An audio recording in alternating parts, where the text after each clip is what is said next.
Egg fried rice, lemon rice, carrot rice, മുട്ട അവിയൽ, മുട്ട roast. പുതിയ സ്കൂൾ ഉച്ചഭക്ഷണ മെനു കേട്ട് ആവേശത്തോടെ സ്കൂളിൽ പോയ കുട്ടികൾക്ക് ഇപ്പോൾ നിരാശ.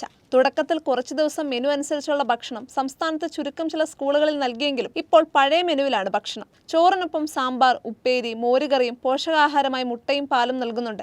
സർക്കാർ പറഞ്ഞിരിക്കുന്ന മെനു തയ്യാറാക്കി സ്കൂളിലെ അധ്യാപകരുടെ പോക്കറ്റ് കാലിയായ സ്ഥിതിയാണ്. ഇരട്ടി സാമ്പത്തിക ബാധ്യത ഉണ്ടാക്കുന്നതിനാൽ മിക്ക സ്കൂളുകളിലെയും മുഖ്യാധ്യാപകർ ഇതിന് മെനക്കെടാറില്ല. പുതിയ മെനു അനുസരിച്ച് 700 കുട്ടികളുള്ള സ്കൂളിൽ ഉച്ചഭക്ഷണത്തിന് ഒരു മാസം 1 ലക്ഷത്തോളം രൂപ ചെലവ് വരും. ഇത് സർക്കാർ കൃത്യമായി നൽകിയില്ലെങ്കിൽ അധ്യാപകർക്ക് ബാധ്യതയാകും. നിലവിൽ പുതിയ മെനു നൽകിയ സ്കൂളുകൾക്കും പഴയ മെനു അനുസരിച്ച് ഭക്ഷണം നൽകിയ സ്കൂളുകൾക്കും ഫണ്ട് ലഭിച്ചിട്ടില്ല. മിക്ക സ്കൂളുകളിലെയും മുഖ്യാധ്യാപകർ ഇപ്പോൾ തന്നെ കടക്കെണിയിലാണ്. ഈ മാസം ഉച്ചഭക്ഷണം നൽകുന്നതിന് അധ്യാപകർ നെട്ടോട്ടമോടുകയാണ്. വൈവിധ്യമാർന്ന ഇനങ്ങൾ മെനുവിൽ കയറി പറ്റിയെങ്കിലും അതനുസരിച്ച് പണം സർക്കാർ അനുവദിച്ചിട്ടില്ല. ഇത്രയും വിഭവങ്ങൾ കുറഞ്ഞ സമയത്തിൽ ആരുണ്ടാക്കുമെന്നതും പ്രശ്നമാണ്. 500 കുട്ടികൾക്ക് ഒരു പാചക തൊഴിലാളി എന്നതാണ് ഇപ്പോഴത്തെയും സർക്കാർ കണക്ക്. ഒരു കുട്ടിക്ക് LP ക്ലാസ്സിൽ 6.78 രൂപയും UP മുതൽ 10.17 രൂപയുമാണ് ഉച്ചഭക്ഷണത്തിന് ഒരു ദിവസം അനുവദിക്കുന്നത്. വിദ്യാർത്ഥികളുടെ എണ്ണത്തിനനുസരിച്ച് നിരക്കിൽ മാറ്റം വരാം. അരി മാവേലി സ്റ്റോറുകളിൽ നിന്ന് ലഭിക്കും. പാചകക്കൂലി സർക്കാർ നൽകും. പാചകവാതകവും പച്ചക്കറികളും എത്തിക്കാനുള്ള വാഹനക്കൂലി ചേർത്താണ് സർക്കാർ വിഹിതം നിശ്ചയിച്ചിരിക്കുന്നത്. കഴിഞ്ഞ വർഷം പ്രൈമറി ക്ലാസ്സുകളിലെ കുട്ടികൾക്ക് 60 പൈസയുടെ നാമമാത്രമായ വർധന മാത്രമാണ് സർക്കാർ നടപ്പാക്കിയത്.